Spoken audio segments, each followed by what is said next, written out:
Assume positive intent.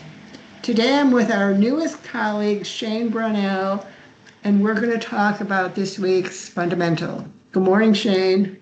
Hi there, Terry. How are you? I'm good, thanks. Thanks so much for being with me today.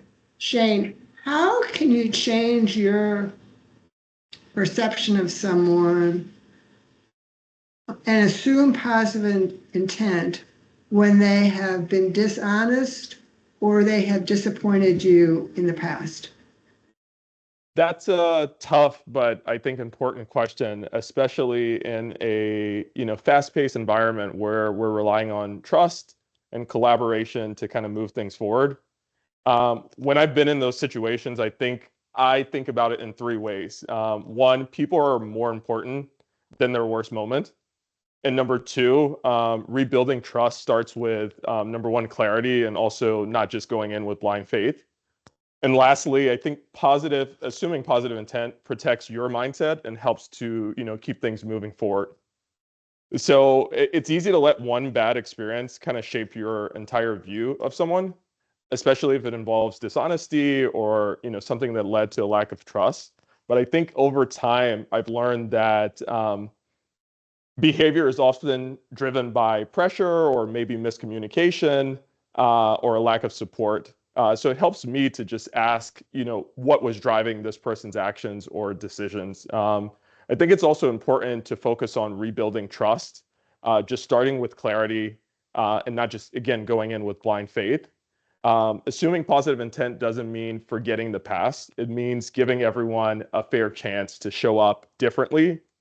You just need to set clear expectations. When I've had those situations, I found it really helpful to just reset the relationship by naming and just stating very clearly, here's what didn't work, here's what we can do differently moving forward.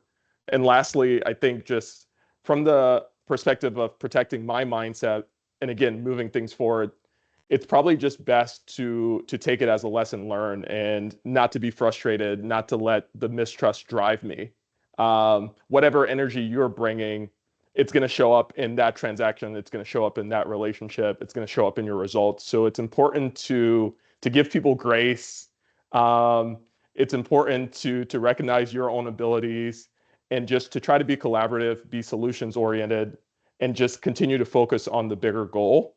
So yeah, I don't forget what's happened, but I try not to let that drive me moving forward. Right, makes sense. So you made some very good points. But if we start with the belief that everyone has good intentions, and if we avoid immediately judging someone and keeping an open mind about the situation, we'll probably end up with a better result than if we, assume the worst or if we start judging whatever the situation might be. And try to demonstrate empathy by seeing the situation from the other person's perspective. Sometimes we only see the situation from our perspective in terms of like what we want. But if we put ourselves in the other person's shoes and avoid assumptions and having a better understanding, perhaps, it will help us resolve whatever the situation is, more effectively and quicker. Yeah, I think having empathy is definitely key. And just like you said, seeing things from someone else's perspective and recognizing that people many times have a lot of different things going on. Showing grace can go a long way. Yep.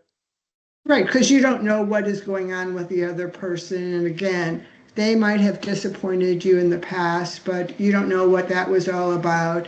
And if we assume the best, we'll probably have a better result.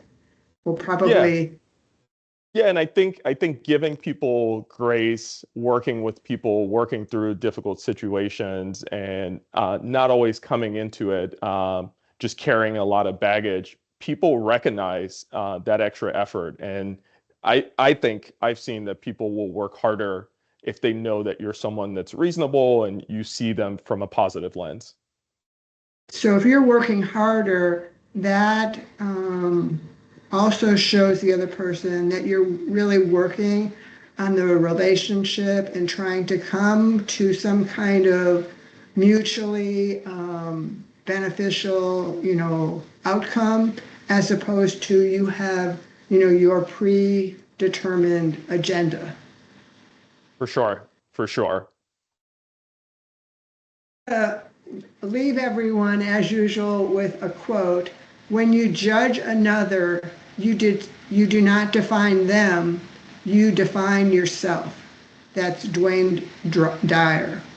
So Shane, I want to thank you again for being with me today. I appreciate your thoughts on this week's fundamental. Broad Street, assume positive intent.